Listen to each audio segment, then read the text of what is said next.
Hey, what's up, everyone, and welcome back to the End Zone Report. As always, I will be your host, Chris, and this is a show where we tackle the NFL. Well, this week we're going to tackle the Super Bowl, which will air on Sunday around, I think it's 5:30, 6 o'clock, uh, depending on your time zone, of course.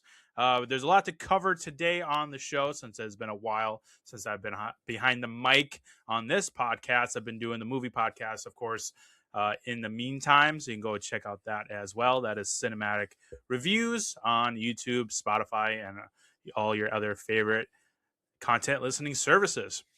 But today we got a bunch of news to cover, a lot of coaching hires that have happened since the last episode of the show. We'll get into talking about those two conference championships that we had. We'll dive into Fantasy Corner for a hot second with the top 5 running backs on the year in fantasy.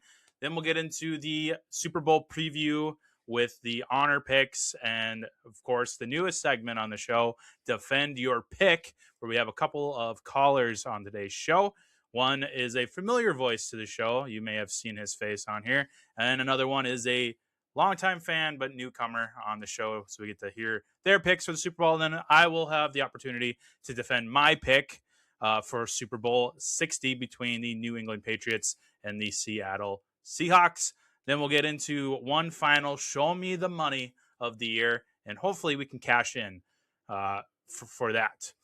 Before we get into all that, though, a couple of reminders at the top of today's episode. You can watch the show every week at youtube.com/TheEndZoneReport. You can also listen to the audio version on Spotify. Now you can watch the show as well on Spotify if that is your preferred platform. So a couple of options there.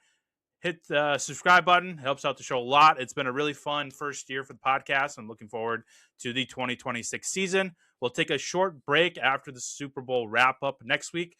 We'll do an episode when the NFL draft is about to happen, and we'll react to that, of course.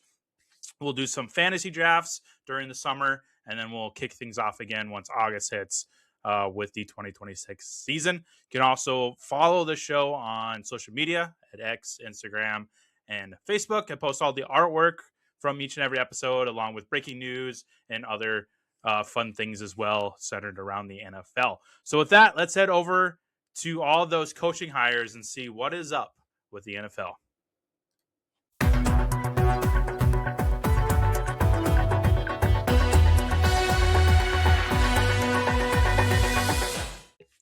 All right, so let's get into all these hires for head coaches and coordinators, and then we'll dive into some other news items that have happened in the last couple weeks.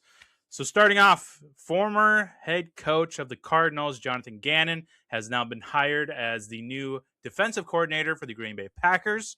Joe Brady, who was the offensive coordinator for the Bills, is now the new head coach of the Buffalo Bills. So he has been promoted to top dog there in Buffalo. Phillip Rivers was actually a serious contestant for that position, but they ended up going with Joe Brady. Todd Monken, former offensive coordinator for the Baltimore Ravens, has been hired on as the new head coach of the Cleveland Browns, which has driven Jim Schwartz, the defensive coordinator in Cleveland, to basically say, adios, I am gone, and I will not be back. So he has pretty much said his goodbyes with the organization and plans to not return to Cleveland after being passed over for head coach for Todd Monken. So some rumblings in the force over in Cleveland. Not looking good. Mike LaFleur, the former offensive coordinator for the Los Angeles Rams, has now been hired as the newest head coach for the Arizona Cardinals. He has got his work cut out for him with the question marks around Kyler Murray, around Marvin Harrison, and we'll see if James Conner has healed up from his injury. He does have Trey McBride and Michael Wilson and Budda Baker, so he's got some pieces to work with, but that team is in a bit of a mess right now, just like Cleveland is. So much to look at in the future. Clint Kubiak, who is the current offensive coordinator for the Seattle Seahawks, has reportedly planned to finalize a deal to become the Raiders head coach once the Super Bowl has finished. So we will see if that actually comes to fruition in the coming week or so. The Denver Broncos have fired their offensive coordinator, Joe Lombardi, and have promoted David Webb, who was the quarterback coach this last year, and he is now the newest offensive coordinator for the Broncos. I like that pick. David Webb has done a great job with Bo Nix. He has put a lot of input and a lot of work into that offense. So I think he'll be a really good job. Joe Lombardi he didn't have a whole lot to work with weapons rise.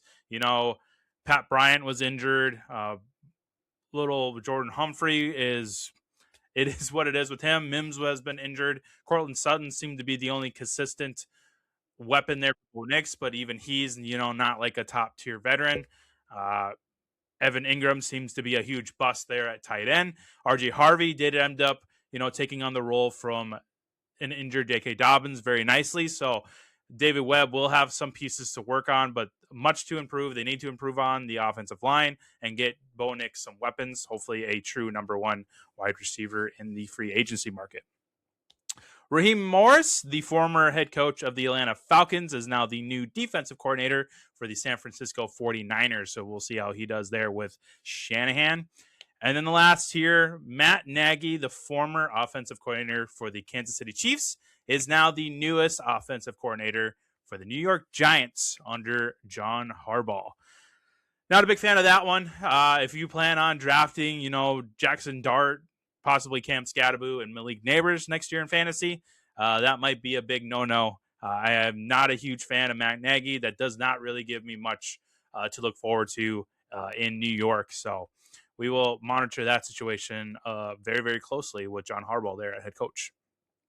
So that pretty much wraps up the coaching hires there. I think the head coaching's spots, once Kubiak ends up signing with the Raiders, that'll cap all that out. I think most of the coordinator spots have been filled. Of course, if Kubiak does take that Raiders position, Seattle will need a new OC.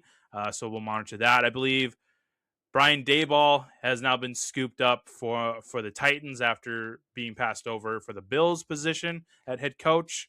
So yeah, we'll see who ends up being Sam Darnold's new offensive coordinator next year, assuming that he comes back. I got to imagine that Sam Darnold will be back with Seattle next year. Some news items. Shadur Sanders and Joe Flacco were Pro Bowl replacements due to injuries and some of the other quarterbacks in the AFC side not wanting to participate in the Pro Bowl, which seems to be a common theme lately with it being just, the Pro Bowl games and then the flag football. Even Micah Parsons came out there in a scooter after tearing his ACL, but Shadur Sanders ended up getting a Pro Bowl spot his first year, which is something that Deion Sanders never did. So he has that one up on his dad. And Joe Flacco made an appearance at the Pro Bowl for the first time in his 18 seasons as an NFL quarterback. So that was pretty neat to see. But I never really watched the Pro Bowl games or the flag football game. I honestly can't say I've watched the Pro Bowl all the way through and since probably 5 years. It's just something I'm not really into anymore, and it doesn't seem to have a whole lot of benefit coming out of it. If they were to get rid of the Pro Bowl, I would not be mad or upset or even surprised at that point. It seems to be kind of just a filler in between the conference championship week and the Super Bowl. So they definitely need to change up things for the Pro Bowl to make it more interesting, more entertaining for audiences to actually want to sit down and watch those games. But it's still cool to see some newcomers coming in there. The NFC, I believe, did end up winning that game in flag football, like 66-52 or something like that. The NFC just dominated that game for sure. Let's see what else we have. Bill Belichick and Robert Kraft are not first ballot Hall of Famers. That was the big shocking news that Bill Belichick, who have won all those Super Bowls, all those AFC championships, he will not be a first ballot Hall of Famer. And everybody, even all the way up to Tom Brady, have it out with the Hall of Fame board. And honestly, I'm not the biggest fan of Belichick or that era of the Patriots, but that's a huge shocker. I think some of the reports said that this was due to the scandals such as the Deflategate, But that, I think, if my memory serves me right, that was more of a Tom Brady fault rather than Belichick. And we'll see if Tom Brady ends up being a first ballot Hall of Famer. I gotta imagine he will be because of the name Tom Brady. But if he does not get a first ballot Hall of Fame spot, then that definitely tells you that the voting board has it out for that era of New England with all those scandals that were happening there in the early 2000s. So we'll definitely keep an eye out to see if Belichick and Robert Kraft end up making it in. But they are not first ballot Hall of Famers, which is very, very shocking, especially in the Belichick category there. The last bit of news today. This is for all you Minnesota Vikings fans out there. We have not talked about this yet in the show. Vikings have fired their general manager, Kwesi Adolfo-Mensah, after, 4 seasons, I think it was, that he was GM. And this is good for Minnesota. He has not had a hit on the picks lately. He let Sam Darnold walk. McCarthy has been a mess, even though he reportedly has pushed him to be the starter this last year. I think some members of the organization, even Kevin O'Connell, have come out and said that Kwesi was the one to push for McCarthy to start all those games, even though KOC made the argument that he is not ready. We need somebody else. And Kwesi, thinking about that first round draft pick that they spent on him, saying we need to start him because we spent all this capital on him. Well, Kwesi should not be trusted in the draft room. If he ends up getting hired somewhere, do not let him in your draft room because he will hold you guys back at least 4 to 5 years. And that is what he has done with Minnesota with those terrible draft picks that he has done. Now they will be looking for a GM and a quarterback. So that is the key component we will see in this offseason is what will Minnesota do at quarterback. The Joe Burrow rumors are getting a lot of steam lately. Aaron Rodgers will always be linked to Minnesota. Do they bring back Carson Wentz? Do they re-sign Daniel Jones if Indianapolis moves on for him after his injury? There's a lot of question marks here in Minnesota when it comes to the quarterback. They obviously need to keep that offensive line healthy for whoever they do end up putting behind center, and they need to keep that defense healthy as well for Brian Flores to do his thing. So we will definitely monitor the Minnesota's quarterback position this offseason. We'll see what kind of moves they make.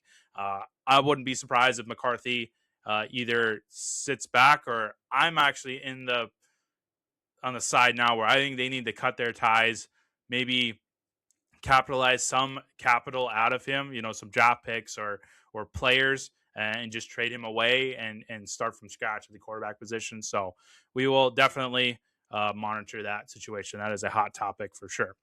So that pretty much wraps up all the news that has happened lately. Let's head over to the storylines, and then we'll get into that fantasy corner.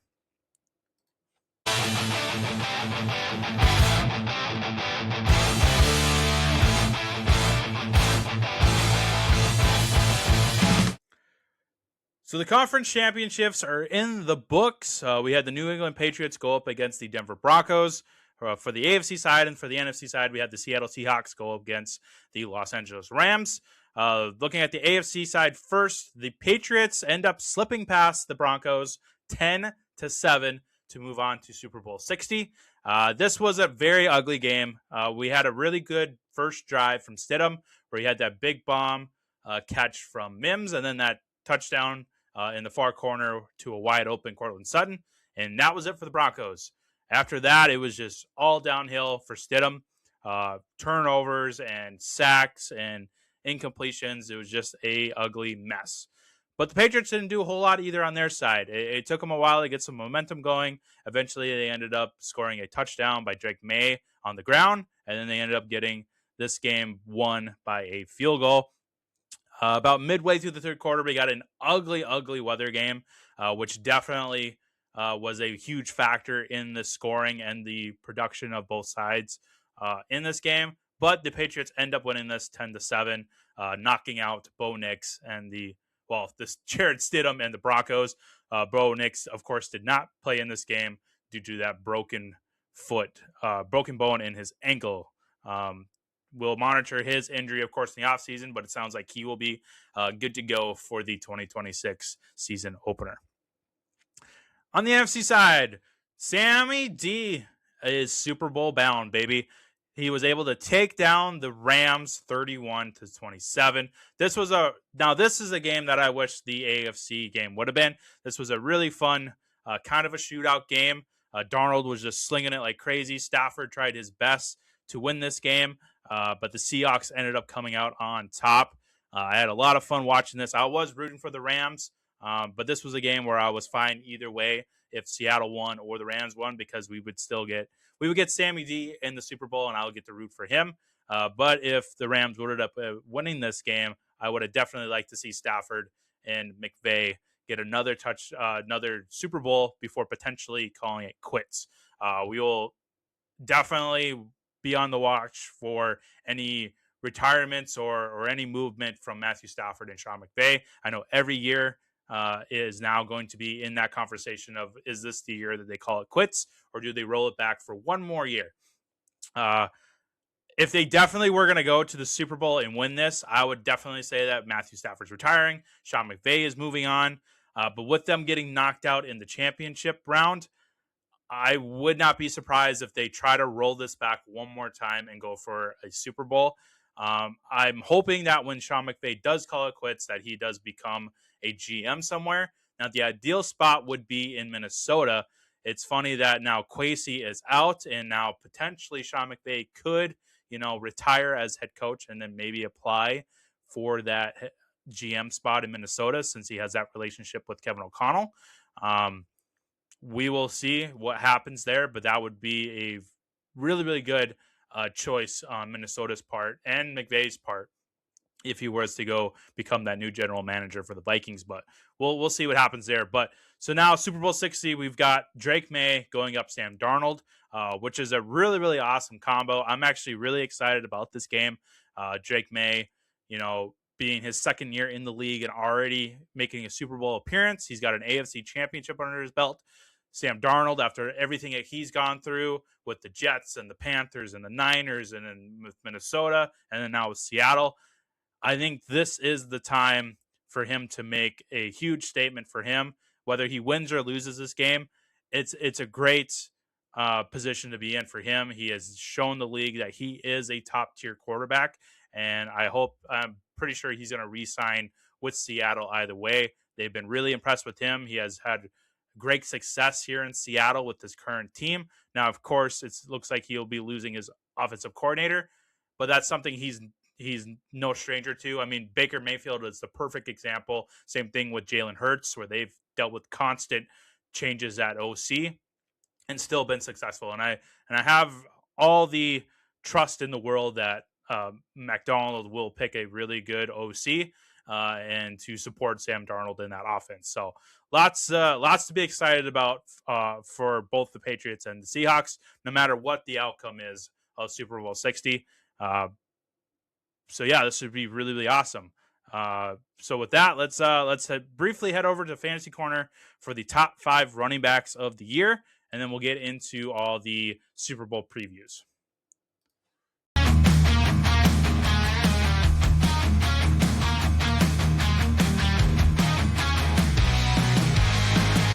So far, we've done the top 5 tight ends and top 5 wide receivers on the 2025 season.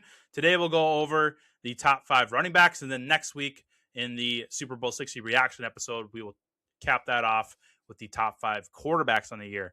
Starting at number 5, we've got Devon Achane of the Miami Dolphins.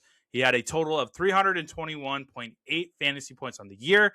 Really, really good year considering it's been kind of up and down for the Miami Dolphins this past year. He had 1,300 rushing yards and another 480 receiving yards. So very solid year for him. He had 8 rushing touchdowns and then 4 receiving touchdowns for a total of 12 on the year. Very, very good production from his part, even though he dealt with a few little minor injuries. And then, of course, the unknown of the quarterback position with Tua and with Tyreek Hill out for the year. They only really had Jalen Waddle. So Devon Achane was the guy in Miami, and it seems like they will rebuild that team around him. if they do end up parting ways with Jalen Waddle, if they end up keeping him, that'll be another really good piece on whoever ends up being quarterback in Miami. It's very unlikely Tua will be the quarterback. I think regardless of that situation, Devon Achane is still a pretty top tier running back just based on talent. So I think he'll be drafted pretty high as a top 5 to 7 running back next year. I think.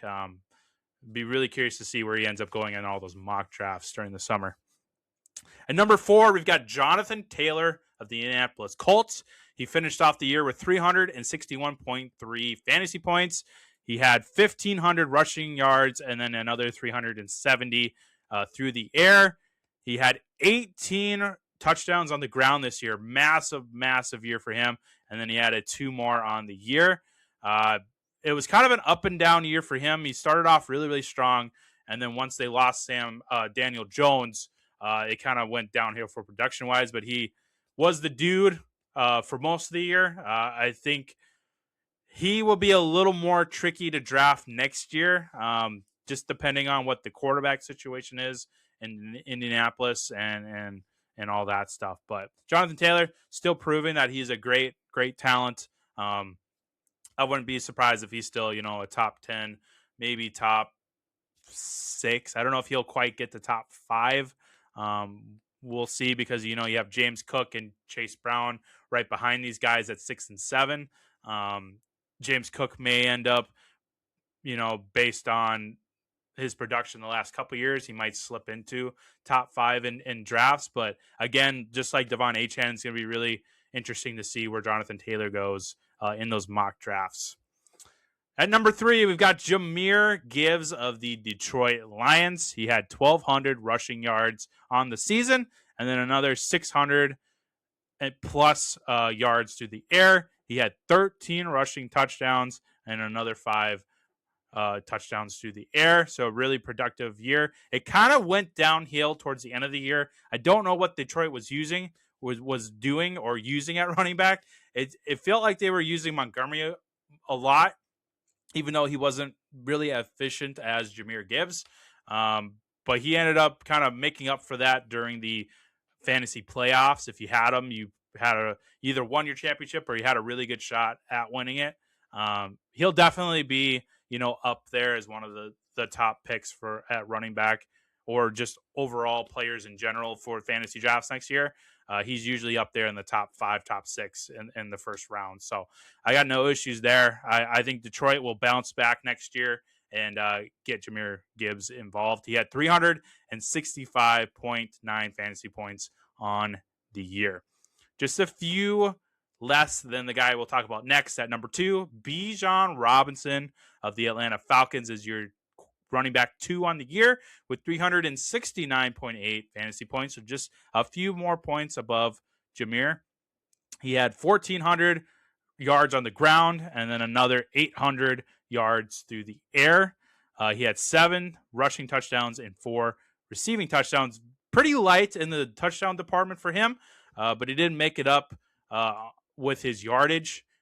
So kind of an up and down year for him as well. I know we had that Penix started, then the Penix injury, and then Kirk Cousins came in, and they had to take a few weeks to kind of get acclimated with Cousins. But Bijan's still very, very important piece of that offense and still going to be one of the top players to go off of draft boards next year, just solely based on the talent and the name and him being pretty much the dude in Atlanta. I know Tyler Algier gets worked in a lot in the red zone, but Bijan still manages to be the dude there in Atlanta. And then at number 1, by a pretty solid margin here, is Christian McCaffrey at 414.6 fantasy points on the year. He had 1,200 rushing yards and another 900 yards through the air. He had 10 rushing touchdowns and 7 receiving touchdowns for a total of 17. So, I mean, not as impressive as, Jonathan Taylor or Jahmyr Gibbs, but he was up there, 17. That's still a really good point to hit for touchdowns. I mean, he was the dude in San Francisco. He definitely was more involved through the air, even though he did get 1,200 rushing yards, but he was really impactful with the receivings. I mean, he had 102 catches on the year on 129 targets. So he was basically a wide receiver one for your fantasy team if you ended up drafting him. That's just how much involved. I mean, he had 311 rushing attempts as well. So he was heavily involved this year. And it is courtesy of him staying healthy. I don't know what Shanahan and the Niners had to do, if they had to sell their soul to the devil. But he played every single game this year. And it was awesome to see for that if you took the chance in drafting him like I did in a few leagues, and I was able to win those leagues with Christian McCaffrey. So he'll definitely be in the top part of the first round based on the name and, of course, this past season. But there's always going to be that scare, that risk that he could be injured. But I trust in Christian McCaffrey as long as he stays healthy. He is, one of the top 3 or 4 players to draft in fantasy. So those are your top 5 running backs on the year: Christian McCaffrey, Bijan Robinson, Jahmyr Gibbs, Jonathan Taylor, and Devon Achane. So let's head over to our Super Bowl 60 preview with the Defend Your Pick segment. And then I thought we'd have a little fun in predicting the NFL honors as well, which will be happening on Thursday night. So let's head over there.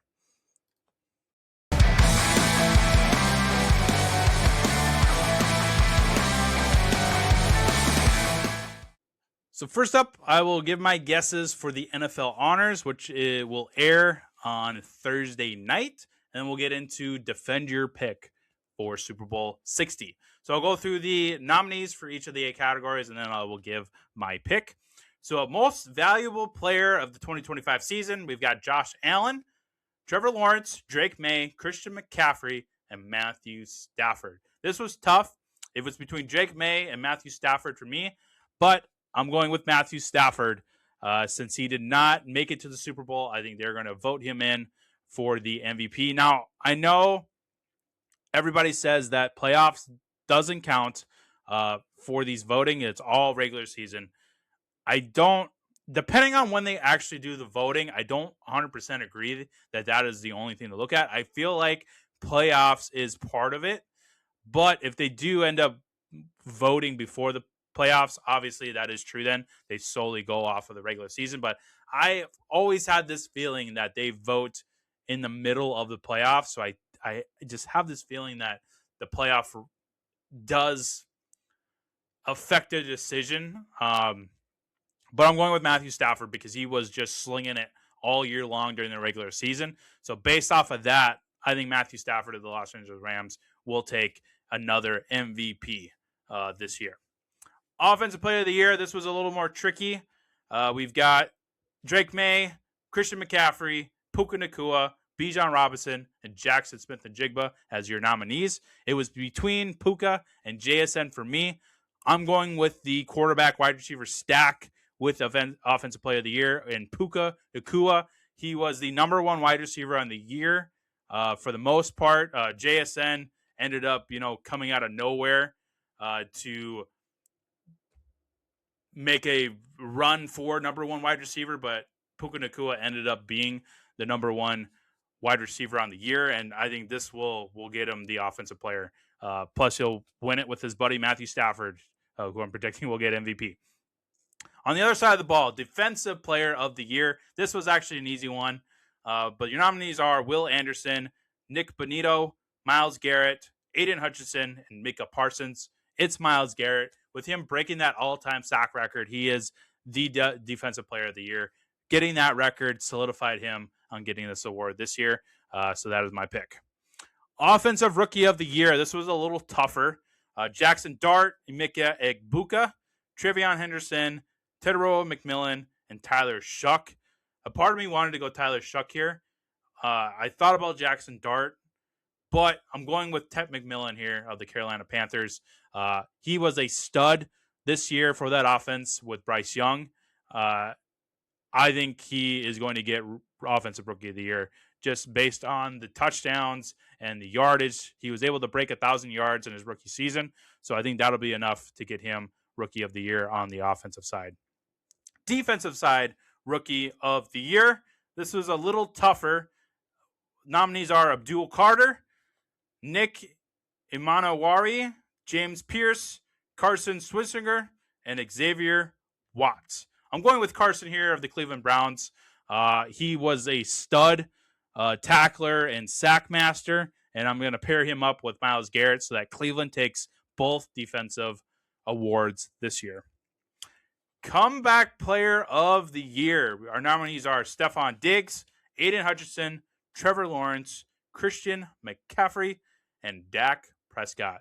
I'm going with Christian McCaffrey here of the San Francisco 49ers. I thought about maybe going with MVP for him, but I think Stafford's got that one locked down, so he's definitely going to be getting Comeback Player of the Year after the Achilles injuries last year. And he came back healthier than ever. He played a full season, number one running back on the year. So that is his award for sure. So I got Christian McCaffrey, Comeback Player of the 2025 season.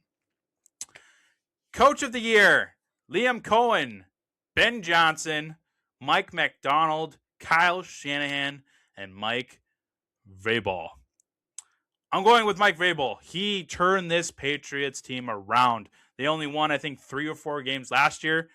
He turned it around into a 14-win season, and he got him to the Super Bowl, which even if that didn't happen, I think the fact that they were the number 2 team in the AFC going into the playoffs got him Coach of the Year. So Mike Vrabel is my pick. And then the last one, Assistant Coach of the Year, Vic Fangio, Brian Flores, Vance Joseph, Clint Kubiak, and Josh McDaniels. Now, at first look, my heart wanted to pick Brian Flores because he did a tremendous job with that defense. But after seeing what Seattle has been doing with how Sam Darnold has been just killing it at quarterback, I'm going with Clint Kubiak here of the Seattle Seahawks as offensive coordinator. He turned this team around even with the absence of, DK Metcalf, which I thought would hurt the Seattle Seahawks. But it turns out it actually probably helped them in the long run because they were able to get JSN involved more. They made that a signing of Cooper Kupp. They also signed Rashid Shaheed from the Saints. A.J. Barner has been a great weapon at tight end. Kenneth Walker, Zach Charbonnet were great on the ground.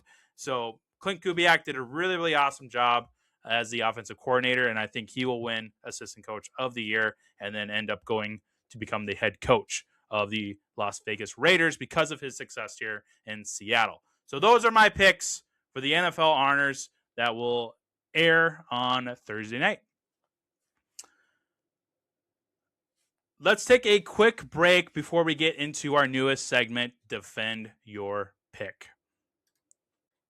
All right, so I'm excited to kick off our newest segment on today's show, the Defend Your Pick. You can now call into the show for all your questions, comments, concerns with fantasy or just NFL related.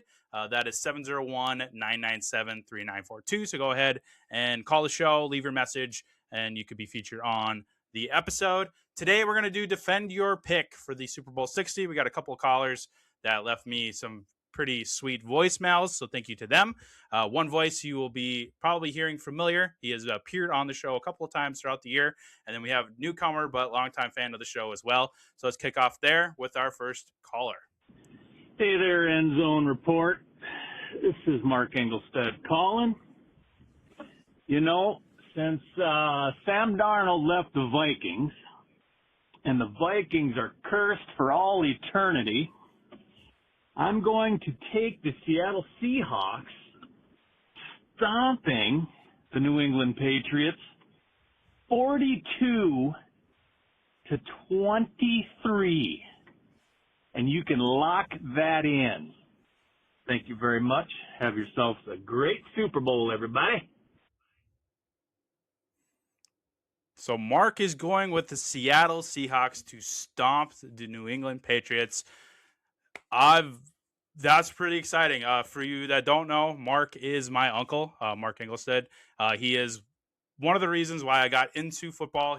Especially fantasy football. He's taught me a lot that I know of. He is what we call, quote unquote, the fantasy godfather. He has just got a lot of experience watching football, playing fantasy football. So I go to him with a lot of advice. And he's a longtime caller, fan of the show, now first-time caller. He is actually the first person to have watched the podcast. So shout out to him for being the first viewer / subscriber of the podcast. Thank you, Mark, for calling into the show with defend your pick, and we will see if you are right in that massive score. I did not see that coming. 42-23. That is quite a domination on Sam Darnold's part, but we will see what that final score ends up being. Our next caller, you probably recognize his voice. He has appeared a couple times on the show. So let's take a listen to what he has for Super Bowl 60. Hey, Chris, it's your guy, James Martin's coming at you with some predictions. I'm going to go a slightly different direction here. I'm going to give my team at the end, but first and foremost, it's going to be a low-scoring game. Take the under if it's 40 or under. I'd say the final score, 20-18. Game is won on a game-winning field goal by the Seattle Seahawks. Beat the New England Patriots 20-18. Low-scoring game. I think the MVP is going to be either a defensive player or a special teams player, and there's going to be at least one defensive or special teams touchdown in this Super Bowl. But again, Seattle Seahawks over the New England Patriots, 20-18. James J. out. I was not expecting that. That is a defensive player or special teams. That's an interesting pick there, James. But of course, yep, James Martins, you probably recognize him, his voice. He appeared on a couple of the episodes this year. Happy to have him call in with his wisdom and his pick for Super Bowl 60. Thanks again, brother, for that. We'll see if you are right as well. That's pretty cool that we have opposite ideas here on the scoring of this game. We have Mark thinking it's going to be a massive high-scoring game on the Seahawks side, whereas James has a lower-scoring game, but still with Seattle winning.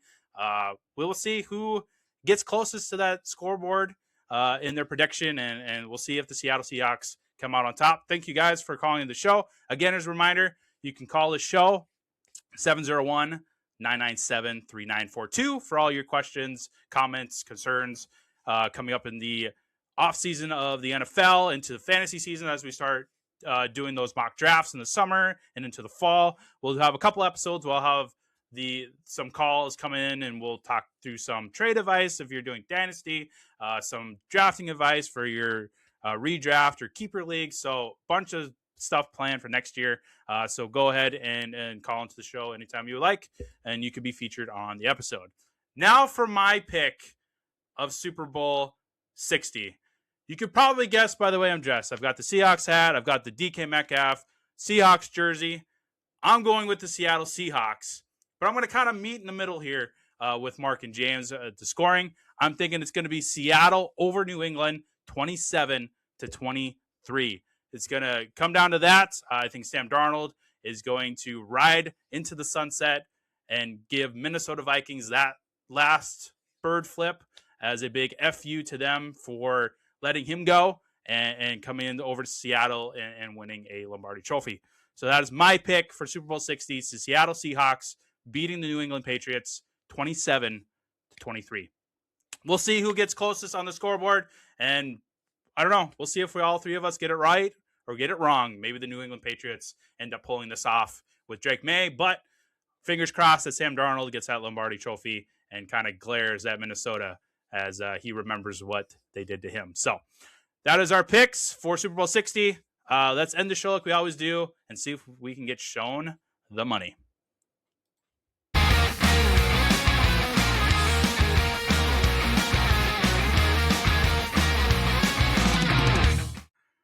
All right, this week we're going to up it up to $10 on this bet. Normally I do $5, but hey, it's the Super Bowl.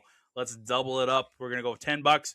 This parlay, if it all hits, will be a $218 winning. So it'll be a nice payday for me to end the season. So let's go through here. My first one, I'm taking the over on Stephon Diggs anytime touchdown. I think he will get at least one touchdown in this game.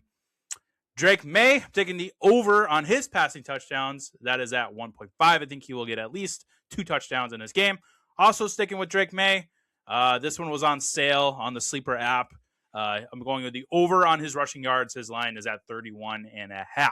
So those are my Patriots picks for Super Bowl 60. Going over to the Seahawks side, I've got Sam Darnold. I'm taking the over on his passing touchdowns as well. He is also at 1.5. I think he will get at least 2 touchdowns in this game. Kenneth Walker, I'm going the over on his anytime touchdown. I think he will get at least 1 touchdown in this game. And then I'm going with Jackson Smith-Njigba, also taking the over on his anytime touchdown. I think he will get a touchdown as well. So that is my pick for Super Bowl 60. That's a $10 bet with a payout of $218.60. So hopefully I can hit on that to cap off the year in the Show Me the Money segment. Well, that'll do it for this week's episode of the End Zone Report. We will see you all at the end of Super Bowl 60, capping off a awesome 2025 season, and we'll look ahead to the 2026 season. Check out all the other episodes of the year, starting off with our mock draft that we did. We will doing that again. We'll do a massive mock draft episode down in probably August, where we'll have 12 people come on, and we'll all draft together live on the show. Then we'll do some other things. We'll do some mock drafts as well throughout the summer. Maybe we'll have a couple of different guests come on, and we'll talk some strategy as well. Then we'll get into the 2026 season like we normally do with a weekly reaction. But we'll kick all that off with a episode on the NFL draft in April. So we'll take a little bit of break after next week's episode. Then we'll return to the show in April. But thank you all for joining in for this first year of the podcast, brought to you by Quantum Podcast. Also check out Cinematic Reviews, which is my movie podcast that I do. Also presented by Quantum Podcasts. We do about 2 episodes a week. Right now, we are in the midst of a Gamerverse event and the Marvel Fridays leading up to Avengers Doomsday. So if you're a movie buff, go ahead and check out Cinematic Reviews on YouTube and all the other services that you may listen to podcasts at. Hit that subscribe button. And thank you all again for following. And it's been a fun 2025 season. It's a bittersweet moment to close the book on that, but we are going to look ahead to the 2026 season after that. So later, everybody. I hope everybody wins their bets if they do win the bets, and let's go Seahawks, baby.